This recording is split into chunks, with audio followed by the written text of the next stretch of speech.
Poissonnier, comment vous êtes romancier, publiez des romans, comment êtes-vous devenu écrivain?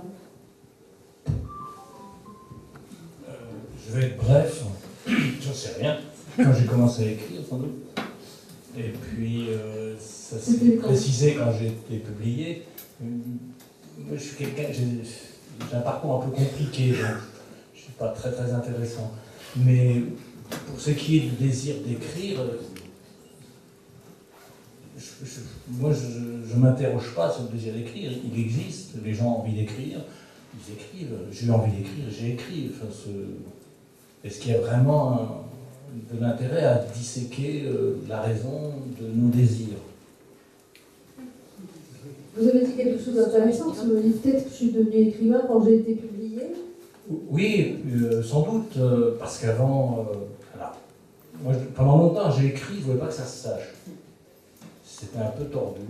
Après, quand j'ai accédé à l'édition, je voulais être publié sous un pseudonyme. Je voulais être lu, mais je ne voulais pas être su. C'était très compliqué. Je pense que j'ai grandi, et maintenant je fais les choses plus simplement. Je suis écrivain parce que j'écris des livres et que j'ai un rapport à l'écriture qui est important. Voilà. Alors, s'il n'y a pas nécessité de se demander pourquoi on a envie d'écrire, pourquoi est-ce qu'on a envie d'être publié? Ça, c'est une question sur laquelle j'ai beaucoup buté, et puis j'étais obligé de trouver des solutions. Et on rejoint très bien l'idée de l'atelier d'écriture. L'atelier d'écriture, c'est un lieu où on est immédiatement publié. C'est-à-dire où ce qu'on a écrit, ce qui est personnel, devient public. Et ça c'est quand même, il n'y a que là, finalement, où on peut avoir immédiatement un retour sur l'écriture. L'écriture restera toujours quelque chose d'éminemment personnel et solitaire, mais très curieusement, le fait d'intégrer un groupe qui écrit, qui se publie, on va dire, 3 fois par soirée, je ne sais pas comment tu fais, mais genre, il y a trois consignes d'écriture, il y a 3 publications, et la publication, oui, elle est très importante. Je crois que c'est ça qui me faisait peur. Et c'est très difficile aussi de recevoir un refus d'un éditeur. C'est toujours quelque chose de pas simple. Hein. Pour peu qu'en plus que le directeur de collection soit un peu pervers, parce que c'est un écrivain raté et qui rajoute des petits trucs où il se fait du bien. Vous envoyez 3 ans de boulot et c'est pas facile, ça. Et quelle folie quand même que de penser que les autres vont être intéressés par ce que vous écrivez. Non? Oui, vous avez raison, non, mais c'est vrai, quand on regarde ça comme ça, c'est... Oui. Ne me remettez pas dans le truc où j'ai eu du mal à en sortir. Maintenant, j'assume d'écrire et d'être publié, si vous me remettez. Alors, Adeline Baldacchino, je ne sais pas si on dit Baldacchino, oui. On dit comme ça. Quel est votre parcours d'écriture et d'écrivain, et quand est-ce que vous avez... Voilà, ce désir d'écriture est arrivé quand, comment, c'est quelque chose d'assez ancien en réalité. Enfin, je ne peux pas le dater de manière très claire, mais c'est quelque chose qui a toujours été présent depuis à peu près que j'ai appris à lire et que j'ai commencé à raconter des petites histoires pour moi dans des petits carnets. Et puis qu'ensuite, une grand-mère m'a offert, en même temps que beaucoup de livres, une machine à écrire. D'abord à jouer, puis après sa machine à écrire à elle, puis après son traitement de texte, et puis voilà, je passais beaucoup de temps à me raconter des histoires, et ensuite c'est des rencontres, enfin moi je crois beaucoup, alors bon, c'est le sous-titre aussi du livre sur Max-Paul Fouché, une rencontre, en réalité je crois beaucoup aux rencontres, à la fois aux rencontres qui amènent peut-être à l'écriture, et puis au fait que peut-être s'il y a une vraie raison, une des multiples raisons qu'on peut avoir d'écrire, au-delà du fait que je pense, moi ça me renvoie souvent à cette formule de Rimbaud, fixer des vertiges, je pense que c'est un peu ça, on essaie de retenir quelque chose du temps qui passe, c'est complètement illusoire, mais c'est sans doute une des grandes raisons. L'autre, c'est d'aller vers d'autres rencontres parfaitement improbables, des moments comme celui-ci, des choses qui se passent et qui font qu'on découvre de nouveaux mondes, de nouveaux univers, c'est une autre façon de voyager. Bon, et puis donc parmi ces rencontres, un prof de lettres passionnant qui lui m'amène plus vers vers la littérature, vers Monterland, vers Colette, vers des choses vers lesquelles j'allais pas forcément naturellement. Et puis ensuite, rencontre encore, c'est-à-dire là le lien avec Maxwell Fouché, déjà qui date de ce moment-là, l'Atelier Imaginaire, une association qui a été le prix Maxwell Fouché de poésie, le prix Prométhée de la Nouvelle, à Lourdes chaque année depuis 20 ou 30 ans, et j'y vais inviter comme beaucoup d'étudiants en réalité. Chaque année, ils invitaient un certain nombre de jeunes de France par hasard. Et là, je me retrouve pendant ces 3-4 jours qu'on passait l'époque à assister à des pièces de théâtre, des lectures, etc., avec des écrivains. Et à pouvoir dîner le soir avec eux, en discuter, etc., se rendre compte que c'est des gens vraiment constitués, enfin, ils existent en chair et en os, il y en a encore des vivants, c'est pas uniquement voilà, et c'est pas uniquement un mythe relié en cuir, etc. Voilà, non, je sais pas, mais bon. Et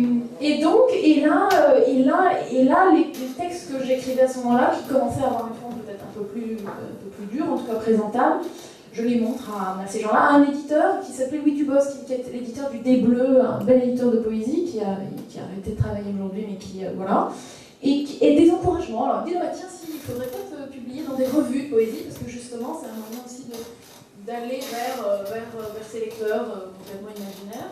Puis c'est ce que j'ai commencé à faire, et puis ensuite j'ai publié chez un petit éditeur associatif de l'Aveyron, c'est les éditions associatives Clapas, un travail formidable. Voilà, et puis de fil en aiguille, on continue à écrire, on s'arrête aussi à certains moments de la vie pour des tas de raisons. Et puis ensuite, le temps passant et pour toute une série de raisons, l'envie à un moment donné d'un projet un peu différent de ce que je faisais avant, qui était des textes très lyriques, poétiques, très personnels, qui était d'être passé sur quelque chose d'abord qui m'oblige à sortir un peu de moi-même tout en restant sur les thèmes qui m'intéressaient, qui étaient la littérature, la poésie, l'histoire, la résistance, la révolte, la liberté, etc. Ça fait beaucoup de choses à la fois. Et là, je retrouve par miracle Vézé, Maxwell Fouché, complètement inconnu, il faut bien le dire quand même, de ma génération à moi. Voilà. Et je me dis, mais c'est pas possible, c'est un passage extraordinaire, il faudrait en parler. Et là, on passe à l'acte, puisque c'est le thème de de se dire à un moment donné, ce sujet autour duquel je tourne depuis très longtemps, il faudrait quand même qu'il débouche dans le réel sur quelque chose, parce que sinon ce serait un vrai regret. Et donc à ce moment-là intervient, je crois, la volonté, le travail aussi, se dire on n'est pas seulement en train de tourner sur ce moment, ce déclic de la soirée où il faut que le texte sorte, et puis une fois qu'il est sorti, ça va un peu mieux ou un peu moins mal, et puis on va faire d'autres choses, puis attendre d'autres textes, sans vraiment organiser l'idée de quelque chose qu'on donne à lire. Et sur Maxwell Fouché, la différence a été ce passage-là de se dire quelle forme je vais essayer d'adopter pour que ce soit vraiment un livre. Une forme et un contenu, quelque chose à dire en fait. Oui, bien sûr. Alors justement, qu'est-ce qui se passe et qu'est-ce que ça change pour un écrivain quand enfin il est publié? Je ne sais pas, vos émotions de première publication, peut-être on pourrait juste commencer par là, qu'est-ce qui s'est passé là, le jour où enfin vous avez tenu votre livre en main et que quelqu'un l'avait publié, imprimé? Mon premier livre était paru aux éditions de l'Aube, quand il était question, d'ailleurs je ne sais plus quand. Moi j'avais un rituel qui est très très visuel. Je suis un ritualiste. C'est pour ça que j'écris un peu de théâtre. Mais j'aime les rituels. Et le rituel, c'était très simple. J'ai eu le livre en main, je l'ai déchiré. C'est lamentable. Oui, mais attendez. J'en ai déchiré un exemplaire. Et j'ai été, je vous assure que c'est vrai, distribuer les feuilles dans des endroits cachés, sous des pierres, dans des arbres creux, tout autour de notre colline. Ça a été pour le premier. Le second, je l'ai déchiré aussi. Un exemplaire, pas tous. Hein. Mais surtout, je lui ai fait faire connaissance avec le premier. Fétichiste, vous allez dire, mais je répondrai absolument. C'est-à-dire les frotter l'un contre l'autre, leur dire bonjour, salut. Et, hein, voilà. C'est pour ça que vous écrivez tant, c'est que vous avez un club de livres là au fond caché partout, absolument caché partout. Et je voudrais quand même essayer très succinctement de répondre à la question que vous posiez tout à l'heure, à savoir est-ce que ça fait mal, c'est ça hein, la question. Moi j'ai envie de vous donner une réponse très simple. Je crois que ce qui peut être douloureux, c'est l'entrée en écriture, c'est de s'y mettre, c'est de délimiter à ça, c'est maintenant camarade, c'est pas demain. Ça c'est extrêmement pénible. Une fois qu'on est dedans, me semble-t-il, on se met à jouer comme quand...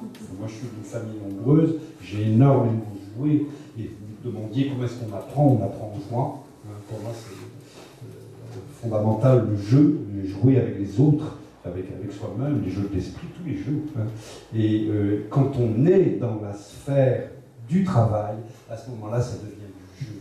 Mais c'est entrer dedans qui est parfois, pour moi en tout cas, terriblement douloureux.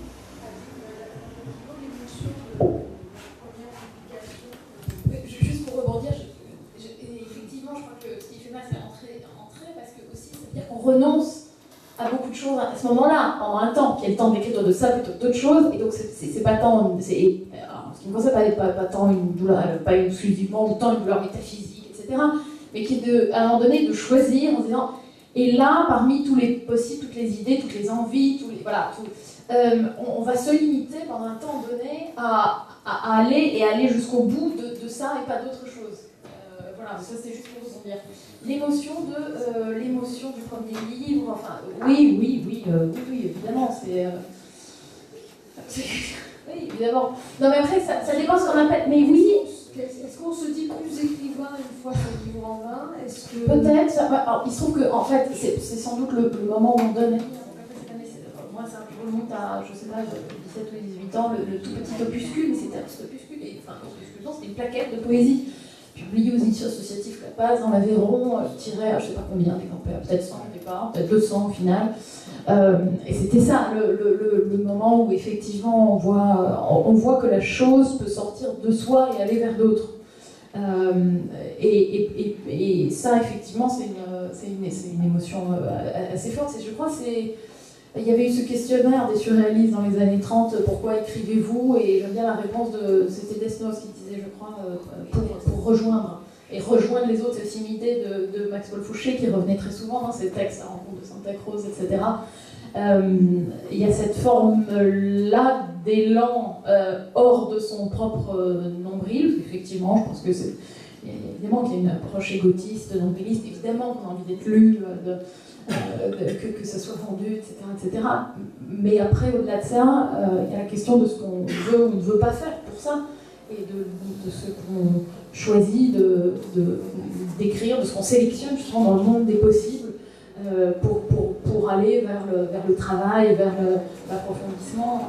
Voilà. Et après, il y a des émotions à chaque moment, évidemment, quand l'objet existe. Et comment vit-on l'échappée du livre, une fois qu'il est écrit, qu'il est publié et lu? Alors là, 100 exemplaires, 100 livres pour le même titre. Comment est-ce que l'écrivain vit cette nouvelle existence de son roman? Alors, je sens que Bruno Poissonnier vous dit, mais qu'est-ce qu'elle me raconte? J'ai écrit un roman, il y en a 3000 différents, j'ai rien compris. Dites-moi. Qu'est-ce qui se passe dans le regard des autres, la lecture des autres, comment ça revient vers vous? Ou est-ce que vous en foutez? Non, bien sûr, je m'en fous pas, mais la plupart du temps, on ne sait pas. On ne sait pas comment le lecteur le ressent. On a des choses mauvaises. Moi, je sais que j'avais été choisi pour une résidence d'auteur il y a quelques années de ça. Donc, j'étais ravi. Et après le tour de table, personne n'avait lu mon bouquin. Bon, voilà. Mais bon, pour que j'étais auteur, que j'étais publié, c'était quand même pas la peine de perdre trop de temps non plus. Donc, je n'avais pas lu le bouquin. Ce qui fait, je pense que c'est pour tous ceux qui ont écrit pareil, on est mal à l'aise si on le relit plusieurs années après, parce qu'on ne le réécrirait pas comme ça. J'imagine un peintre, si à un moment il n'y a pas la fixation de l'exposition, mais au fur et à mesure qu'on évolue, la toile doit évoluer en même temps. On rajouterait une petite touche, ou on en enlèverait une. En général, en général, à mon avis, comme on apprend toujours à écrire, on a plutôt tendance à en enlever au fur et à mesure qu'on grandit. Et ben, des fois, il faut assumer des ouvrages anciens où ben, on trouve l'écriture un peu maladroite et on a envie de dire, mais vous savez, celui que je suis en train d'écrire, il est mieux. Hein.